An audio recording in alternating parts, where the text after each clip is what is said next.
Bonjour, bienvenue sur la chaîne Un homme à la maison. Moi, c'est Trésor Puté. Ici, nous traitons de tous les aspects de la vie d'un homme à domicile, marié, célibataire ou vivant avec une conjointe. Si c'est la première fois que vous arrivez sur cette chaîne, n'oubliez pas de liker, de cliquer sur le bouton s'abonner pour ne manquer aucune de nos prochaines vidéos. Aujourd'hui, nous allons parler d'un sujet pour moi un peu rigolo. Rigolo dans la mesure où, si vous restez jusqu'à la fin de la vidéo, vous comprendrez pourquoi. Aujourd'hui, nous allons parler de à quel moment à la maison devrait-on discuter des projets d'avenir, des projets de, de meilleure vie pour soi avec sa conjointe, son épouse, ou tout seul. À quel moment devrait-on y penser? À toutes. Y a-t-il vraiment un moment approprié à domicile pour discuter de cela? Pour parler des projets d'avenir. Pour nous, en tant que jeunes, ces projets, je parle des projets qui peuvent être de lancer une activité commerciale, de lancer un business en ligne, ou bien de lancer son entreprise, ou pour d'autres salariés, de lancer leur projet d'achat de terrain pour pouvoir construire leur domicile. Du moins un projet qui va donner un réel sens à sa vie, ou ça peut être pour d'aucuns même l'achat de sa première voiture. À quel moment à la maison discuter de cela avec sa conjointe? Avant d'aborder le sujet avec la conjointe, nous allons discuter d'abord avec les célibataires. En tant que célibataire, ce qui est sur projet de terrain, maison, cadre n'est pas encore vraiment dans notre esprit. Ce qui est dans notre esprit, c'est juste l'esprit entrepreneurial. Qu'est-ce que je peux faire pour augmenter mes revenus, ou quel business je peux lancer? Ça va, il arrive qu'on se documente sur YouTube, sur Internet. On essaie de tirer parti des expériences des gens autour de nous qui se sont lancés dans l'activité que nous souhaitons faire.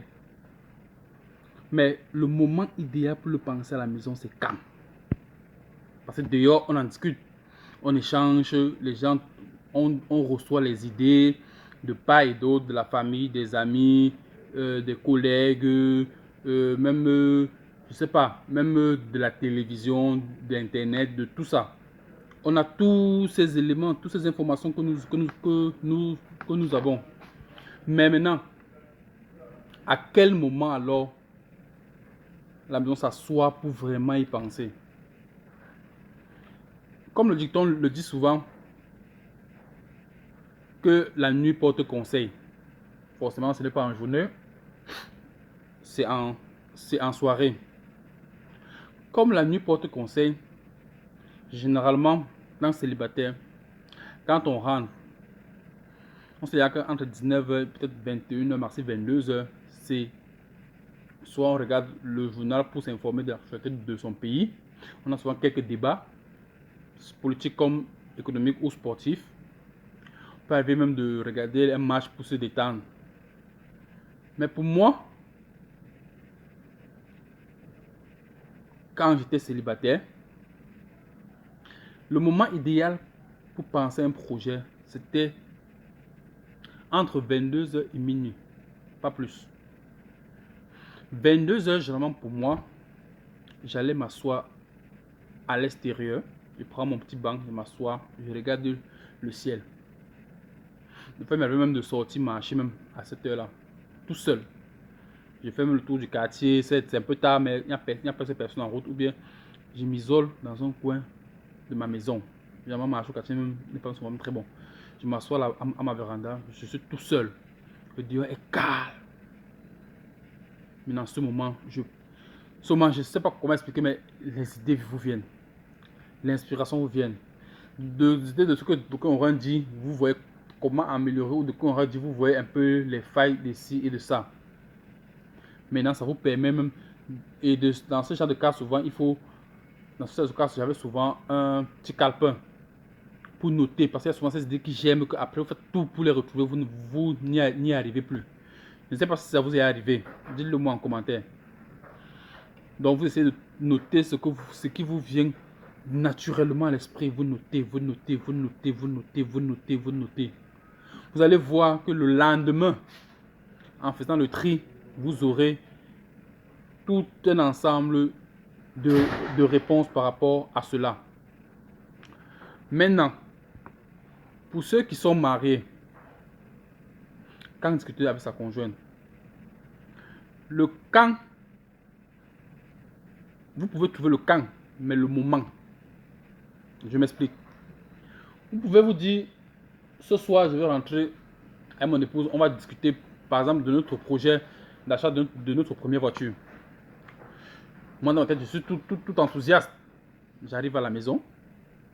Qu'est-ce que je constate? Peut-être madame est de mauvaise humeur. Ou elle est souffrante. Vous n'avez pas arrivé à la maison. Elle est souffrante. Vous n'avez pas lu directement à la maison. Elle lui parler de projet, de la voiture. Quand son corps, elle ne sent pas bien. Il faut donc attendre. Elle se soigne. Ou bien, si vous rentrez, elle peut ne pas être malade, mais elle peut ne pas être dans un état d'après vous, qui la connaissez bien, réceptif à discuter de ça maintenant. Vous attendez le jour suivant, peut-être même la semaine suivante. Et généralement, il faut pouvoir détendre l'atmosphère, détendre la maison. La maison doit être dans une gaieté pour pouvoir amorcer ce genre de sujet. Sinon, vous risquerez, au lieu d'avoir les encouragements et quelques consignes de précaution, vous pourrez vous faire totalement rejeter et vous remettre en question par rapport à ce projet. Pourtant, ce projet, vous tenez bien à cœur, vous aimeriez partager ça avec elle pour pouvoir le réaliser ensemble. Donc, c'est d'où alors vous constatez que ça ne se passe pas donc comme ça devrait l'être normalement. Alors que faire dans ce genre de situation? Généralement, il faut tout faire pour détendre l'atmosphère. Il faut tout faire, généralement, dans les 2 à 3 jours pour qu'il y ait la gaieté. Et quand il y a la gaieté, on ne parle pas de ça au salon. Non, non, non, non, non. On ne parle pas de ça au salon. On va dans la chambre. 2 places. Tant couché pour s'endormir. L'un blotti contre l'autre. Là, vous amorcez la discussion. Vous allez voir, la discussion sera tellement plus vite, plus fluide, et vous allez échanger plein d'idées. Chacun donnera son point de vue par rapport à telle chose. Elle sera même prête avec vous à voir les numéros pour recommander, pouvoir essayer, les gens qui vont vous accompagner, pour ne pas se faire arnaquer, quoi. C'est dans ce cas-là. Donc, pour moi, le moment propice à la maison pour discuter des projets d'avenir, c'est dans la chambre et dans un moment de gaieté. N'attendez pas quand votre conjointe ou conjoint est dans une colère pour parler des projets d'avenir. C'est que c'est totalement balayé d'un revers de la main, tout ça.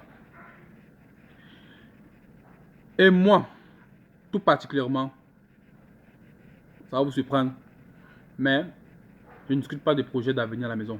Non. Je ne discute pas des projets d'avenir à la maison. Non, non. Peut-être vous me direz en commentaire si c'est mauvais, si c'est pas bien. Et vos raisons, bien sûr. Il ne faut pas seulement me dire c'est pas bien. Non, il faut te donner vos raisons. Moi, ma raison, c'est que on discute des projets d'avenir dans un restaurant. Vous invitez votre conjoint. Vous asseyez dans un très bon restaurant. Vous mangez, vous buvez. Peut-être vous souciez même des glaces.